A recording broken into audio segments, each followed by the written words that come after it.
तो यहाँ से बौद्ध काल शुरू होता है। बौद्ध काल में अजंता को पढ़ाने के लिए आज बोला था।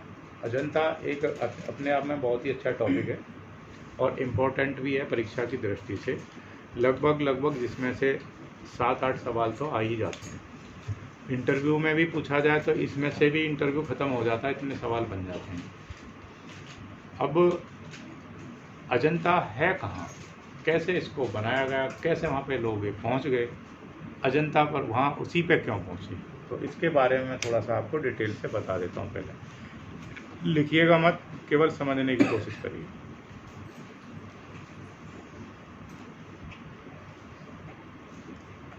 क्योंकि यहाँ पे क्या मैंने अभी आपको एक चीज़ बताई थी, बौद्ध काल शुरू हो जाता है।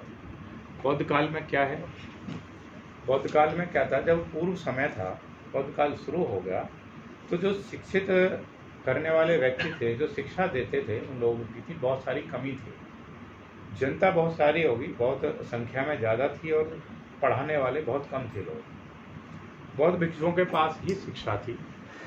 जब ये बौद्ध भिक्षु किसी भी गांव में जाते थे भिक्षा मांगने के लिए, तो वहाँ जो पब्लिक थी, जो लोग वहाँ रहते थे, जो जनता थी वहाँ की, वो इनका बहुत ज़्यादा सम्मान करती थी, क्योंकि ज्ञानी पुरुष होते थे। तो जैसे ही ये वहाँ कहीं जा कर के खड़े होते थे या रुकते थे किसी भी पेड़ के नीचे या कहीं पर भी स्थान पर, तो जनता इनको घेर लेती थी आकर के। इनको भिक्षा तो देने आती ही थी, बल्कि इनको घेर भी लेती थी और इनसे रिक्वेस्ट करती थी कि भाई हमें भी शिक्षित करो, हमें भी ज्ञान चाहिए। अब ये ज्ञान देना शुरू कर देते थे। ज्ञान दिया, लंबे समय देते रहे। जब पूरे समय इनका ज्ञान देने में ही गुजर जाता था तो इनको साधना का समय नहीं मिलता था। साधना का समय जब नहीं मिलता था तो इनको परेशानी होने लगी। फिर उन्होंने सोचा कि भाई इस प्रकार से तो साधना हो नहीं पाती है, तो क्यों नहीं यहाँ से बाहर निकल जाए। इन्होंने चलना प्रारंभ कर दिया। वहाँ से उस क्षेत्र को छोड़ करके चलते गए और ऊंची पहाड़ी पर पहुँच गए, जिसका नाम था विंध्याचल। धीरे धीरे पहुँच गए अजंता। अजंता में देखा लंबी लंबी चौड़ी चौड़ी और ऊंची पहाड़ियाँ हैं। वो पहाड़ियों के पास जा करके उन्होंने अपना निवास स्थान बना लिया। उस समय जो शासन था, मौर्य काल चल रहा था। मौर्य काल में कहाँ से शुरू बताया था, कल भी बता दिया था, जब इसकी थोड़ी सी शुरुआत कर दी थी कल हमने। तो मौर्य काल में शुरुआत कहाँ से होती है, चंद्रगुप्त मौर्य। उनके पुत्र कौन थे, बिंदुसार के पुत्र कौन थे, अब यहाँ अशोक का शासन चल रहा था। अब जब ये बौद्ध भिक्षु अजंता पहुंचे तो शासन किसका था, अशोक के बारे में मैं आपको बता चुका हूँ। अशोक क्या था, एक चांडाल था, बहुत भयंकर रूप था उसका। अगर जिधर भी उसने गर्दन मोड़ दी तो सेना की सेना साफ हो जाती थी। और तलवार जब चलाता था तो समझ लो सेना, पूरी सेना कांपने लग जाती थी उसके सामने, इतनी दहशत थी उसकी। इसीलिए उसको अशोक चांडाल बोलते थे।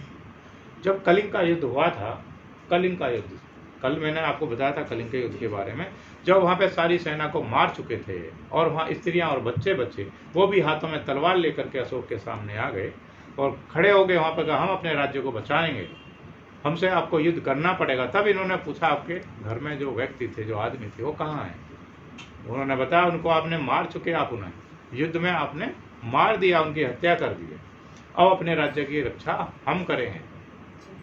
तब इसके दिमाग में विचार आया कि राज्य किसके ऊपर करना है, जब सारी जनता को आप मार चुके हैं तो राज्य, बिना जनता के राज्य कैसे हो सकता है, हो सकता है भाई, राज्य करने के लिए जनता जरूरी है। और जनता को आप मार चुके, तो फिर उन्होंने सोचा कि अशोक जो थे वो स्त्रियों पर और बच्चों पर कभी वार नहीं करते थे। उन्होंने अपना, इतने परेशान हो गए इस घटना को देख करके, जब देखा लोगों के हाथ पैर कटे पड़े हैं, इधर उधर जीव जंतु हैं उनके अंग कटे पड़े हैं और सबका रक्त एक होकर के बह रहा है, उस मंजर को देख करके इनका मन बदल गया और वहीं अपने शस्त्र त्याग दिए। शस्त्र अस्त्र में अंतर बता चुके हैं। कोई ऐसे हैं जिनको डाउट है, अभी भी डाउट है मंजू? नहीं है, ओके। तो उन्होंने अपने शस्त्र वहाँ पर त्याग दिए। उस समय का जो पाठ आता है उसका नाम है अशोक का शस्त्र त्याग, ठीक है। तो वहाँ से जब इन्होंने, उससे पहले राज्य कर रहे थे, तो जो अशोक थे वो बहुत भिक्षुओं का बहुत सम्मान करते थे। सैनिकों ने बताया कि आपके राज्य में कुछ बहुत भिक्षु अजंता आए हुए हैं, और इनको जब पता चला तो इन्होंने उनके खाने पीने का इंतजाम करवाया और देखा कि भाई यहाँ पे तो रहने के लिए कुछ है भी नहीं, ये तो पर्वत ही तो था खाली। तो इन्होंने वहाँ वो कारीगर भिजवाए जिनको चेंजार बोलते हैं उस समय, वो भिजवाए और उन्होंने गुफाएं खोदी वहाँ पर, उन पहाड़ियों को काटना शुरू किया, काट करके उनको रहने के लिए स्थान बनाया और वहाँ पर 2 प्रकार की गुफाएं बनाई, एक चैत्य गुफा और एक विहार गुफा। जो विहार गुफाएं थी, विहार गुफा जो थी वो थी इनके रहने का स्थान था, जहाँ पर वो सोते थे और रहते थे। एक थी चैत्य गुफा, चैत्य गुफाओं के बीच में क्या था, एक स्तूप बना हुआ होता था, इसलिए उसको स्तूप गुफा भी बोलते थे। ठीक है, वहाँ पर क्या काम था इनका, पूजा अर्चना का काम, पूजा अर्चना वहाँ पर करते थे और साधना का भी कार्य वहीं पर ही होता था। ऐसी उसमें लगभग 30 गुफाएं हैं जो समय समय पर खोदी गई थी। एक समय पर सारी गुफाएं नहीं खोदी गई हैं, अलग अलग शासनकाल, जैसे शासनकाल बदलता रहा, कुछ अशोक के समय में थी, फिर उसके बाद कुछ आए होंगे, लेकिन शुरुआत अधिकतर जो गुफाएं हैं अशोक के समय में ही खोदी गई थी। तो वहाँ 2 प्रकार की गुफाएं, कौन कौन सी, चैत्य और विहार। विहार गुफाएं किस काम में आती थी और चैत्य गुफाएं, ये सवाल इसमें इम्पोर्टेंट हो जाते हैं। कितनी गुफाएं हैं, 30। हाँ। अब वो जो गुफाएं खोदी गई बौद्ध भिक्षुओं के द्वारा, वहाँ पर जितने भी चित्र बनाए गए, मूर्तियाँ बनाई गई, उन सब पर किसी भी चित्रकार का नाम नहीं, अज्ञात हैं सारे। और वहाँ पर इतनी अद्भुत चित्रकारी की गई है, ऐसी चित्रकारी द्वारा कहीं नहीं मिलती है। और ठीक है उसका, और उसमें कलर भी भरे हुए हैं। वहाँ अजंता ही एक ऐसा स्थान है जहाँ पर तीनों कलाओं का संगम मिलता है, इसीलिए उसे तीनों कलाओं की त्रिवेणी बोला जाता है, जहाँ पर मूर्ति कला, चित्रकला और वास्तुकला तीनों का संगम है। चित्रकला, वास्तुकला और मूर्ति कला, इन तीनों में अंतर क्या है अंशु?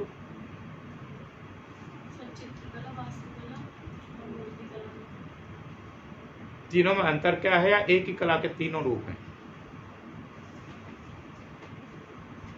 सर आज हम सब भूल गए सर, दिमाग से वो निकल गया। कोई नहीं, आप रिलैक्स करिए। देखो तीनों कलाएं कैसी हैं ये, आप बताओ अनिल जी, आप बताओ। अलग अलग है तीनों, अलग अलग हैं, तीनों ही कलाएं अलग अलग हैं।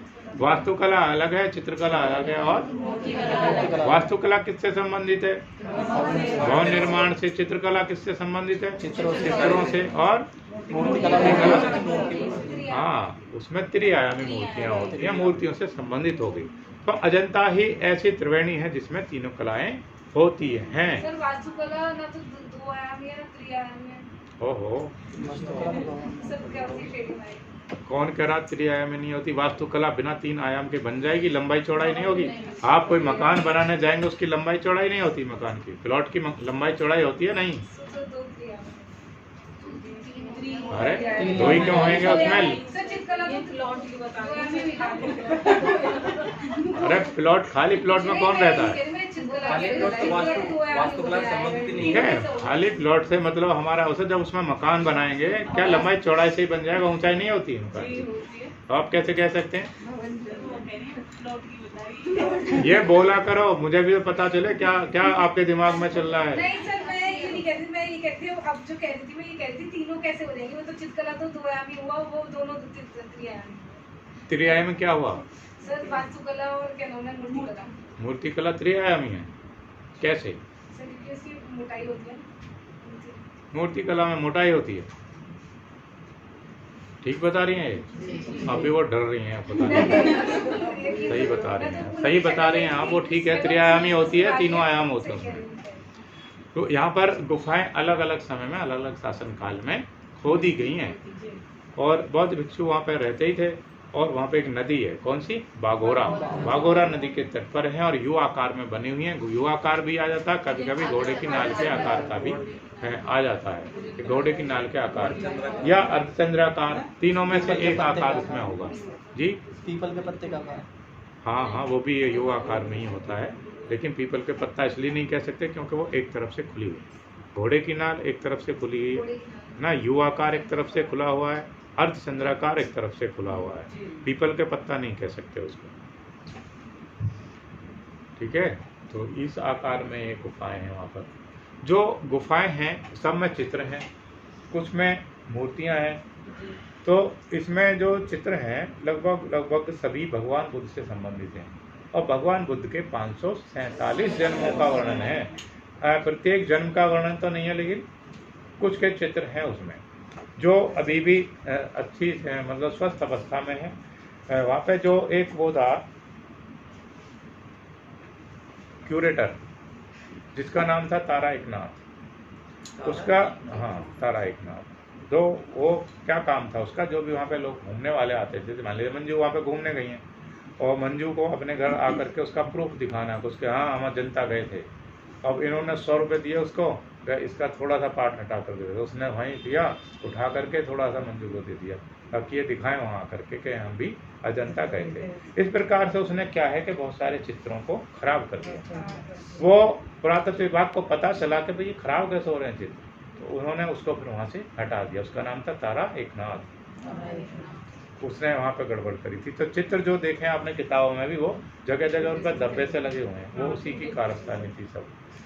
तो ऐसे भी लोग वहाँ पे रहे हैं, थोड़े से पैसे के लिए उसने बहुत सारी धरोहर नष्ट कर दिया।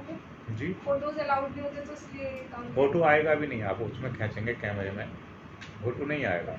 उसका कारण क्या है, जो वहाँ जो चित्र हैं वो इतने धूमिल हैं, आप भी जाओगे तो ऐसी दीवार तो दिखाई देगी, आपको चित्र दिखाई नहीं देंगे। जब आप ध्यान से देखोगे और पहले आपने पढ़ रखा उसके बारे में तो ही आप देख पाओगे उनको, क्योंकि अब इतने धूमिल हो चुके हैं वो। क्योंकि मसाल वहाँ जलाते होंगे तो उसका धुआं भी जम गया, कुछ धूमिल भी हो गए, तो पहले लोग उनसे हाथ भी लगा लगा करके देखते थे, ठीक है। कुछ ऐसे तारा एकनाथ जैसे लोग भी हो गए। अब क्या काम करा उन्होंने, वहाँ पर जाली लगा दिए चित्र को ताकि दूर से देखें लोग, उनको छूने नहीं देते हैं। दूसरा वो मसाल वगैरह सब हटा करके वहाँ पे लाइट लगा दी ताकि वो आराम से देखे जा सकें। आप जब कभी जाएंगे देखने के लिए तो आपको आनंद मिलेगा, ठीक है, ऐसी जगह पर ही है आनंद। तो ये सब वहाँ पर है, गुफाएं हैं। अब इनके बारे में थोड़ा सा लिखिएगा डिटेल। और कोई डाउट तो नहीं है मंजू? चलिए लिखिए फिर। शेर, हाँ शेर भी रहते हैं वहाँ पे, जंगल तो है ही ना, वो जंगल है वहाँ पे। पेड़ पौधे पता कौन से हैं, हार श्रृंगार के पौधे हैं, जो जैसे अक्टूबर नवंबर में वहाँ पे खुशबू रहती है पूरे अजंता में। फूल रहते हैं, फूल झड़ जाते हैं, उसकी बेहद खुशबू आती है। नहीं गए नहीं, जाने का कई बार मौका लगाया है लेकिन नहीं जा पाए हैं, बहुत सारी जगह नहीं गए अभी। स्टूडेंट के साथ जाएंगे जब जाएंगे। कौन खर्च करेगा इतने पैसे, स्टूडेंट नहीं खर्च करते हैं। अभी जब आप कमाने लगेंगे तब के लिए है वहाँ, क्योंकि वहाँ काफ़ी पैसा खर्च हो जाता है। हाँ, तो इन सभी जो बैच बना रखे हैं, सभी बैच में से जो सेलेक्ट हो जाएंगे उन सबको बुला करके ले जाया जाएगा, वो उसका अफोर्ड कर पाएंगे ना। इसीलिए अभी तो 1 डे टूर रखते हैं, 1 डे उसमें घूम करके ऐसी जगह घुमा लिया जाता है जहाँ से लाभ हो जाए। हमारे बच्चे कह रहे थे, मैंने बताया कि ऐसा टूर भी जाता है, तो कह रहे हैं जब भी टूर जाए तो हम भी साथ चलेंगे, कह देना सर से पैसे देंगे अलग अलग। नहीं ऐसे तो कई बस हो जाएंगे, वो तो जाएंगे किस जाएंगे, क्योंकि वहाँ संभालना वो ज़्यादा आप नहीं समझ पाएंगे कितना कड़ा होता है हमारा स्टूडेंट का, और बहुत सारा मैनेजमेंट होता है इन सब का, और सबसे बड़ी जिम्मेवारी होती है। इतने व्यक्ति गए तो उसका एक बिल्कुल सिस्टम बनाया हुआ, हमने उसी सिस्टम पर ही चलना पड़ता है, ठीक है, वो फॉलो ही करना पड़ेगा। वो फॉलो नहीं कर पाए तो फिर आप दिक्कत आएगी। वो टाइमिंग होता है सब चीज़ का।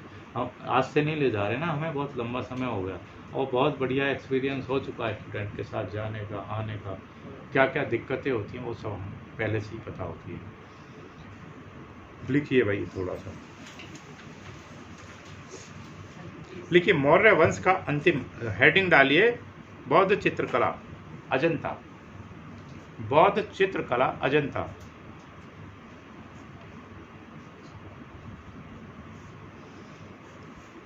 देखिए स्टूडेंट, अगर व्यक्ति को जीवन में आगे बढ़ना है, ईमानदार होना बेहद जरूरी है, ठीक है, कार्य के प्रति ईमानदार होना बेहद जरूरी है। किसी के प्रति हो या ना हो, लेकिन अपने कार्य के प्रति जरूर रहें। सच को ही सच बोलिए तो उसका समाधान जल्दी हो जाता है। अगर उसे आप झूठ बोलते जाएंगे तो वो लिपटता जाएगा, फिर आप उसको सुलझा नहीं पाएंगे। सच का पता होना जरूरी होता है। आखिरकार लास्ट में जब फंस जाएंगे तो फिर आप वो सच ही बोलेंगे। इसलिए ईमानदार रहिए। झूठ के चक्कर में क्या ही झूठ बोलना पड़ेगा। हाँ मंजू, इसलिए मैं तो हमेशा सच्चाई साथ देती हूँ, सच्ची बोलूं। आप अच्छे हैं इसीलिए। मौर्य वंश का अंतिम राजा बृहद्रथ था। बृहद्रथ था। उसके प्रधान सेनापति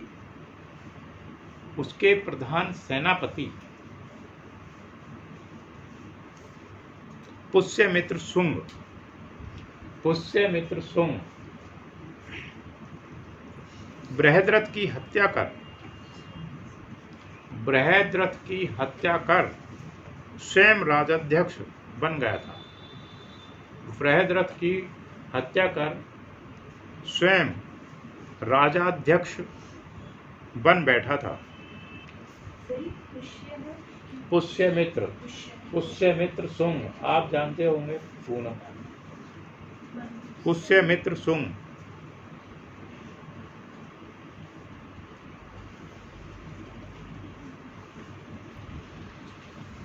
लिखिए। बौद्ध युग संस्कृत साहित्य के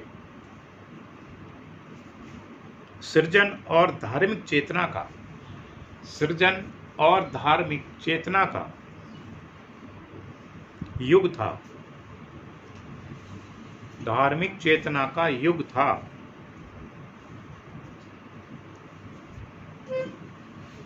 अगली लाइन से लिखेंगे भरहुत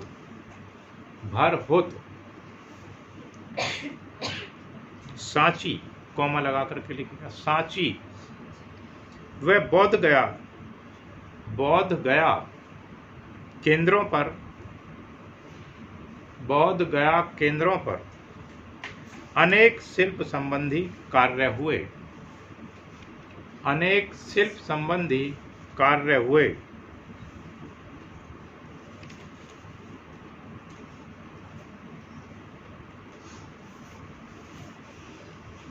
अगली लाइन से लिखेंगे इनकी कला का प्रभाव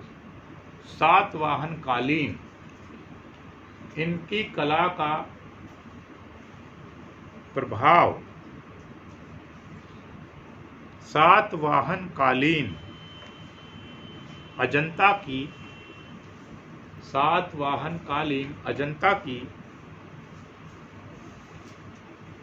प्रारंभिक चित्राकृतियों में देखने को मिलता है।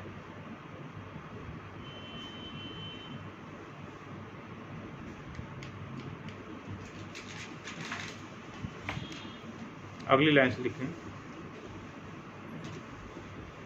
बौद्धकालीन समय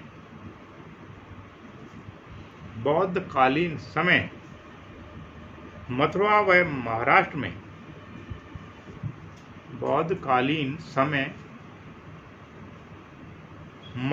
महाराष्ट्र में अनेक केंद्रों पर स्तूप कला व सम्मुख दर्शनी अर्ध उत्कीर्ण शिल्प व मूर्तियों में प्रशंसनीय विकास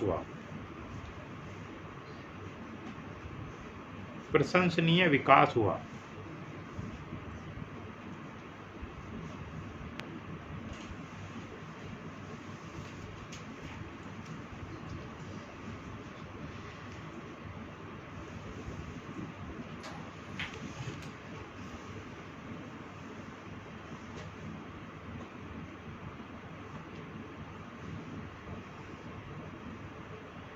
अगली लाइन से लिखें कनिष्क के समय में ही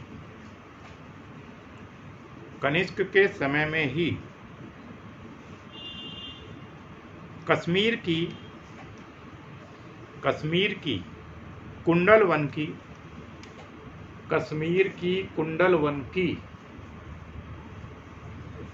चतुर्थ बौद्ध संगति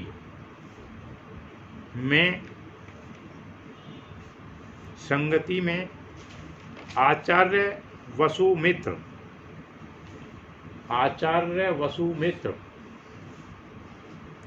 के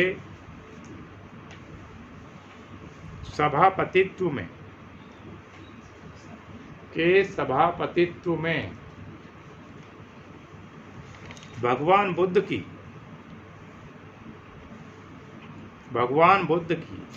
प्रतिमा बनाने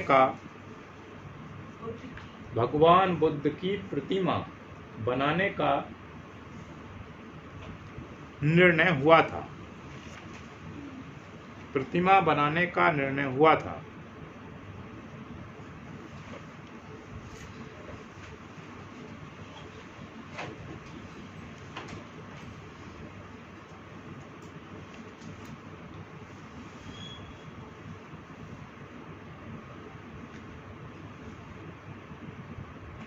अगली लाइन से लिखें।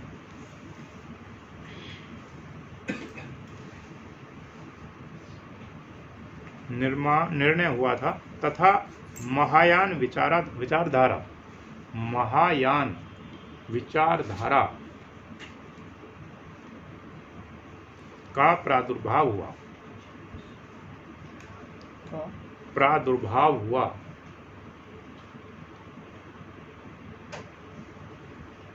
अगली लाइन से लिखें। महायान ने बुद्ध के देवत्व पर बल दिया।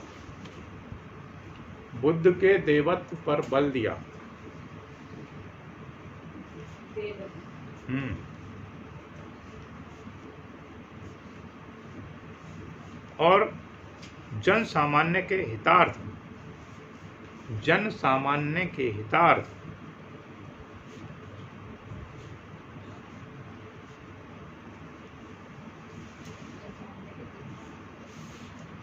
आदर्श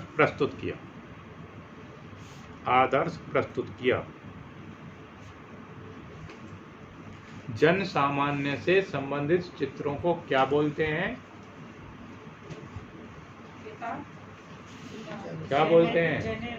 जेनर चित्र। Very good.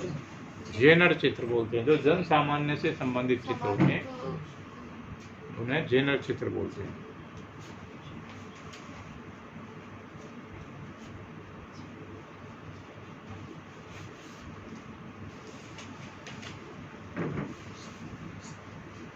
अगली लाइन से लिखेंगे। हीन यानी को मानने वाले। हीन यानी भगवान बुद्ध की उपासना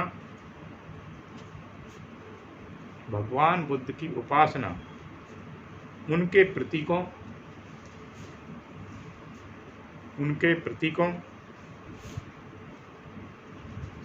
जैसे बोधि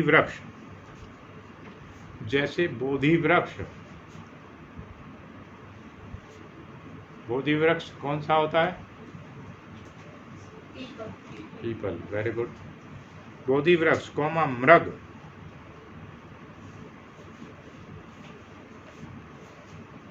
हस्ती हाथी, धर्मचक्र कॉमा लगाते जाइएगा। धर्मचक्र, चरण चिन्ह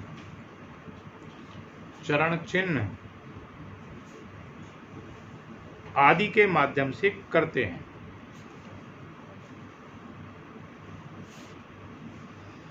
यानी जो हीन यानी लोग होते हैं वो भगवान बुद्ध की उपासना उनकी मूर्ति को सामने ना रख करके उनके प्रतीकों के रूप में करते हैं। जैसे उन्होंने पीपल का पत्ता रख लिया, ठीक है, बोधि वृक्ष का पत्ता उनके सामने रख लिया, वो उसको भगवान बुद्ध का प्रतीक मानते हैं।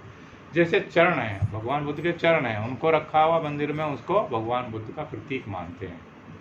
या मृग, जब अजंता है, अजंता में बहुत सारे चित्रों का वर्णन है, लगभग 547 जन्मों का वर्णन है। तो उसमें एक चित्र बना हुआ मृग का। किसी जन्म में भगवान बुद्ध मृग के रूप में थे, स्वर्ण मृग के रूप में थे, तो उसको प्रतीक के रूप में मानते हैं। एक लिखा हुआ हाथी। एक जन्म में भगवान बुद्ध हाथी के रूप में थे, जो दूसरों के लिए अपनी जान दे देते हैं, दूसरों की भूख मिटाने के लिए अपनी जान दे देते हैं, तो उसको प्रतीक के रूप में मानते हैं। इन सबको प्रतीक के रूप में मानने वाले लोगों को क्या कहते हैं? हीनयान, यानी हीनयान धर्म को मानने वाले। ठीक है, आगे लिखो।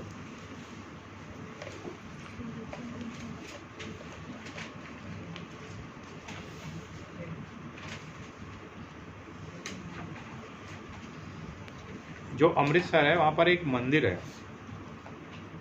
वैष्णो मंदिर बोलते हैं उसको। अमृतसर के जो गोल्डन टेम्पल है उसके पास है। वहाँ पे भगवान बुद्ध के विश्राम की अवस्था में एक चित्र वो बना हुआ, मूर्ति बनी हुई है, बिल्कुल मतलब आदम कद है। आदम कद का मतलब जितना आदमी का औसतन कद होता है, लगभग 6 से 8 फीट की है, और आराम से लेटे हुए हैं बोधि वृक्ष के नीचे। और वहीं पर बहुत अच्छा उसका काम है पच्चीकारी का। मेरे पास फोटो हैं उसके बहुत सारे। पच्चीकारी का वर्क है वहाँ पर, जो वहीं पे देखने को मिलता है। कैसी होती है, कैसे बनाई जाती है, वहाँ बहुत ही अच्छा ग्लास का वर्क है। छोटे छोटे ग्लास के टुकड़े हैं, जिसमें आप घुस जाओगे तो अलग ही तरीके का दिखाई देगा। ठीक है, ऐसे ही वहाँ पे पार्टीशन एक स्टोरी पढ़ी थी, वो पूरा जैसे आप बता रहे हैं ना, पूरा मेरे सामने वो आ रहा है। हाँ, वो आता है दिमाग में ऐसा। जैसे एक चैप्टर था हीनयान पायान का, ये बोर्ड। हाँ, वो हीनयान धर्म से संबंधित होगा तो उसमें ये बोल सब। गया गए थे अभी कुछ महीने पहले, तो वहाँ पे वो चलाते हैं हाथ से, वो उसको क्या बोलते हैं जो मूव करते हैं, वो उनकी यंत्र टाइप के होते हैं, बहुत सारी लाइन से होता है, ऐसे चला मारते हैं, यंत्र होता है ना, सितार टाइप। सितार नहीं, वो ऐसे पिलर से थे, वो ऐसे घुमाओ तो पूरा घूमता है सर्कल, तो पूरी लाइन से थे, बहुत लंबे। अच्छा। उसको नाम तो वहाँ पे बहुत सारे हैं। एक ऐसा भी है जहाँ पार्टीशन म्यूजियम था, वहाँ पे नीचे शीशा लगा हुआ था, जैसे ऐसा लगता है देखने में जैसे टूटा हुआ शीशा हो, और उस पर वो आगे जाने का रास्ता वही है, उस पर अजनबी व्यक्ति जा नहीं सकता, वो डरता है कहीं टूट ना जाए शीशा। ये उस तरीके से बनाया हुआ है। ठीक है, कोई आदमी ऐसे ही जा रहे हो आप, तो आप उस पर जाएंगे नहीं। अगर आप पहले से किसी को जाते हुए देख रहे हो तो जाएंगे नहीं, आप उस पर से निकलेंगे नहीं, आपको लगेगा शीशा टूट जाएगा। तो वहाँ पे बहुत सारी चीज़ें हैं देखने की। ये सब चीज़ें ये तब समझ में आती हैं तब हम इनके बारे में पढ़ चुके होते हैं। आप ऐसे ही चले जाओ घूमने के लिए, आप उनको नहीं देख पाओगे, उनका आनंद नहीं ले पाओगे आप। सर ये भी सही कह रहे हैं, वहाँ पर 24 पिलर हैं, जो कि हमारा 24 घंटे के अकॉर्डिंग वो बनाए गए हैं। जी जी। अच्छा, आवाज़ निकालती है, आवाज़ निकालती है। लिखिए, क्या लिखा?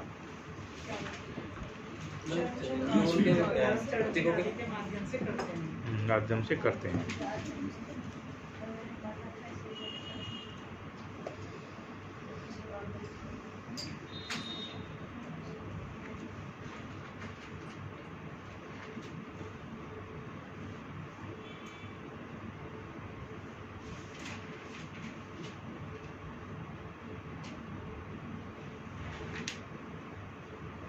लिखिए, अजंता के प्रारंभ की गुफा सातवाहन युग में बनी। सातवाहन युग में बनी, ये इंपॉर्टेंट सवाल है। अजंता के प्रारंभ की गुफा सातवाहन युग में बनी, ये इंपॉर्टेंट सवाल है। सातवाहन युग में बनी, पूछा जा सकता है अजंता की प्रथम गुफा किस काल में बनी? सातवाहन युग में बनी। और सातवाहन का शुंग कलाओं का सातवाहन व शुंग कलाओं का मिश्रित रूप, सातवाहन व शुंग कलाओं का मिश्रित रूप अजंता गुफा संख्या 9 व 10 में देखने को मिलता है। 9 व 10 में देखने को मिलता है।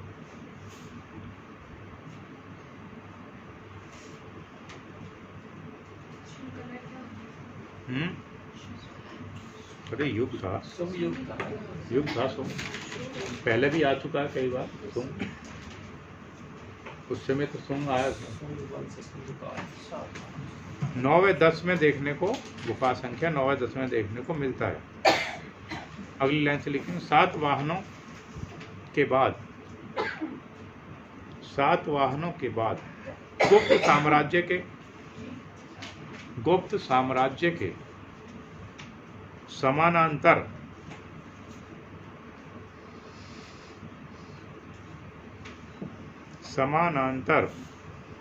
वाकाटक साम्राज्य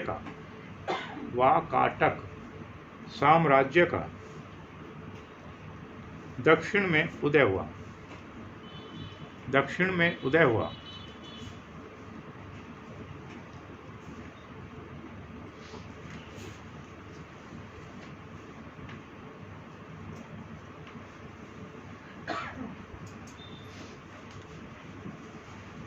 अगली लाइन से लिखेंगे, इंपॉर्टेंट सवाल है ये। ऐसा कहा जाता है कि कालिदास ने अजंता के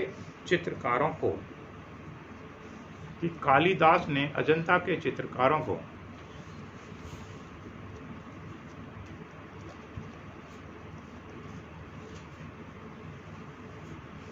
प्रेरणा दी थी। इंपॉर्टेंट सवाल है। अब पूछा जा सकता है अजंता के चित्रकारों की प्रेरणा किससे मिली? कालिदास से, ऐसा कहा जाता है।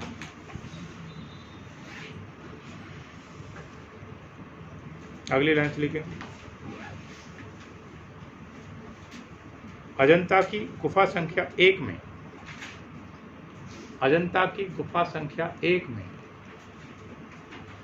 चित्रित एक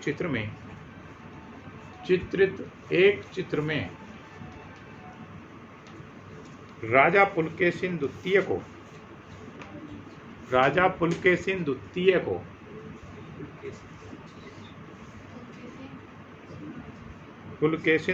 को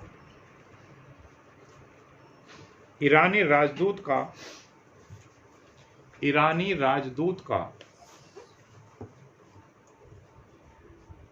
स्वागत करते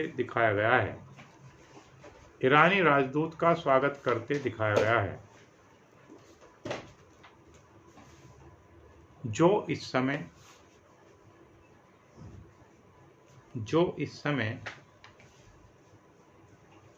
चालुक्य राजाओं के प्रभाव का घोतक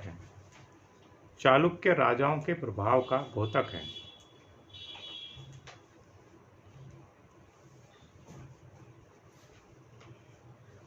अगली लाइन से लिखेंगे, सातवाहन चित्रकला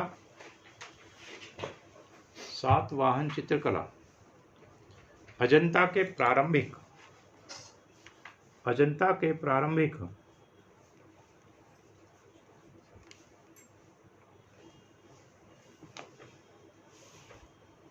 रूप को दर्शाती है।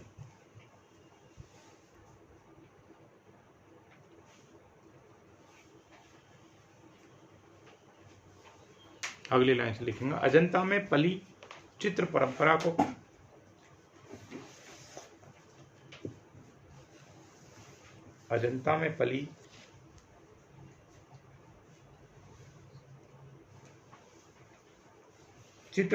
को बौद्ध कला इसलिए कहा जाता है क्योंकि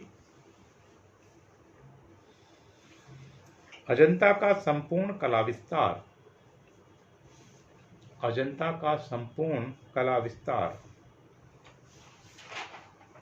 महात्मा बुद्ध के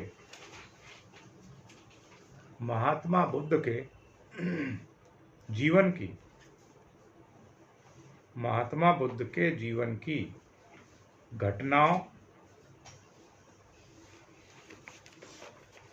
व जातक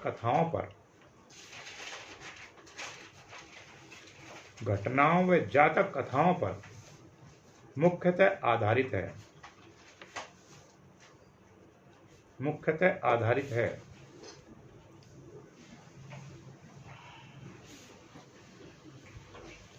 इसने बोला जातक कथाओं व मुख्य घटनाओं पर। जातक कथाओं के बारे में आप बताओ। पिछले जन्म। ये बताएंगी दामिनी। दामिनी मैंने तुमसे बोला था तुम आगे बैठा करो, पीछे छुप के बैठ जाती हो आप।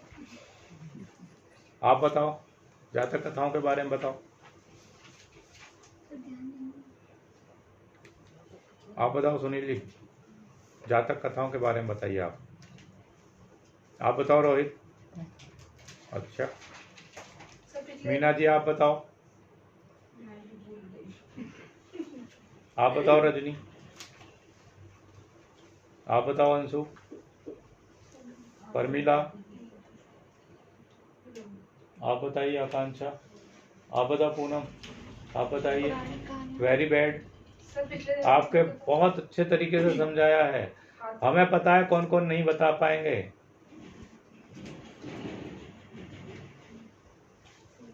आप बताओ मंजू। मंजू आप बताओ संजय। सर महात्मा बुद्ध के जन्म से हाँ, उनके जन्म जन्मांतर की कथाओं को जातक कथाएं कहते हैं। आपको ये भी बताया गया जितनी भी कथाएं हैं, जितनी भी इसमें अजंता में चित्रकारी है, जितनी भी गुफाओं में चित्रकारी है, वो जातक कथाओं पर ही आधारित है। उनके जन्म पर जो भगवान बुद्ध के 547 जन्मों का वर्णन है, उनका वर्णन किया गया है जातक कथाओं का। उनके जन्म जन्मांतर की कथाएं हैं कि कौन से जन्म में भगवान बुद्ध क्या थे, हाथी किस जन्म में थे, ये सब है, उसमें क्रमिक वर्णन है। ऐसी कथाओं, जो कथाओं से संबंधित चित्र होते हैं, उनको जातक कथाएं को बोलते हैं। समझ गए? समझ गए? अब लिखने की जरूरत नहीं है इनको, ये तो समझने की चीजें हैं। अब बात बार आ रही हैं बीच में। अजंता का टॉपिक खत्म होते सब सुना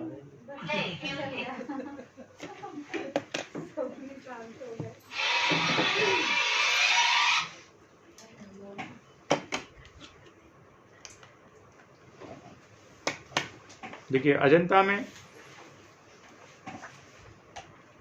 में जिस चित्र शैली का विकास हुआ, जिस चित्र शैली का विकास हुआ है, और जहां भी उसकी छाप देखी गई, जहां भी उसकी छाप देखी गई, जैसे बाघ व श्रीलंका की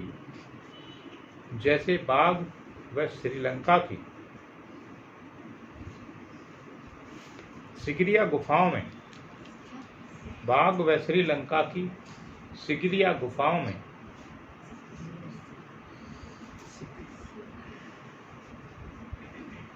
उस चित्रकला को भी अजंता की बौद्ध चित्रकला के